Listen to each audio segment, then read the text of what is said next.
Hey everyone, and welcome. Today, we're going to dive into a word that you hear absolutely everywhere, entrepreneurship. And it's so much more than just starting a business. It's really about building, creating, and sometimes, taking a huge leap of faith. So, what really makes an entrepreneur tick? Let's get into it. But before we get into all the definitions and the data, let's just start with a really simple question. What is your dream? Seriously. Is it to build something totally from scratch, or maybe to solve a problem that you just deeply care about? Whatever it is, hold on to that thought, because that right there, that's the very seed of entrepreneurship. And if you have a dream like that, you are definitely not alone. I mean, right now, all around the world, there's this incredible, massive interest in entrepreneurship. From corporate boardrooms all the way to college dorm rooms, the idea of creating something new has totally captured everyone's imagination. Okay, so with all this buzz, what are we actually talking about? What does it really mean to be an entrepreneur? Let's break down its true meaning. The word entrepreneur itself has a pretty cool backstory. It actually comes from a 12th century French word, entreprendre, and it simply means to undertake. It's a word of action, of purpose. Really, it's about starting a mission. And see, to undertake something is so much more than just filing paperwork for a business.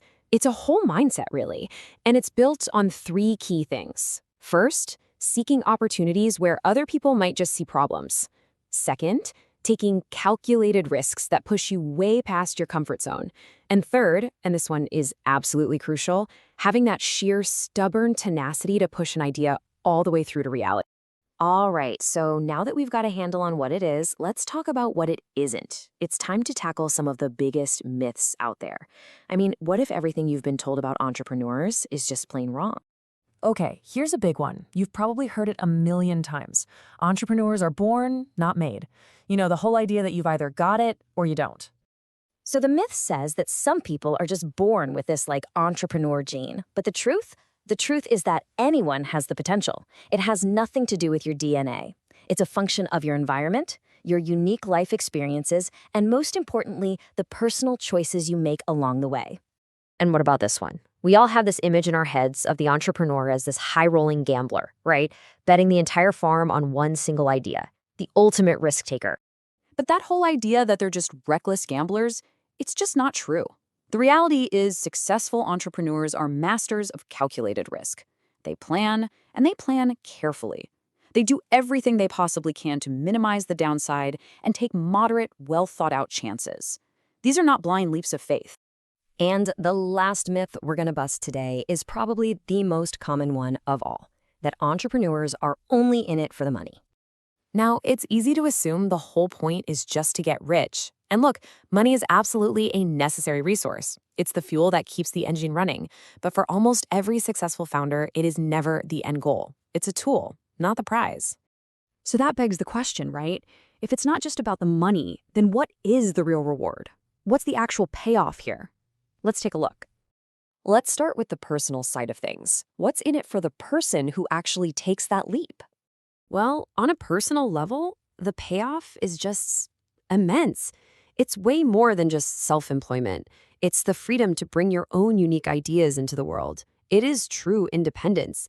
And, maybe most importantly, it's that deep personal satisfaction you get from building something that is truly 100% yours.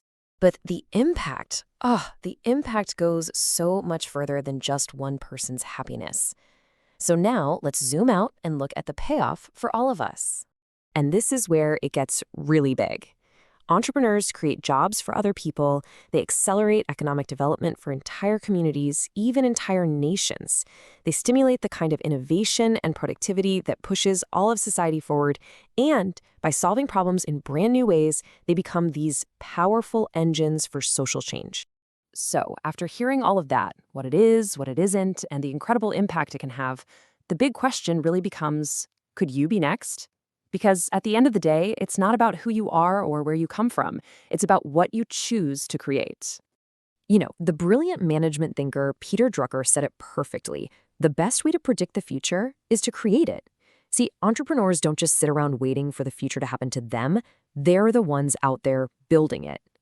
And that brings us right back to where we started, but now with a whole new perspective. We're left with what might be the most important question of all.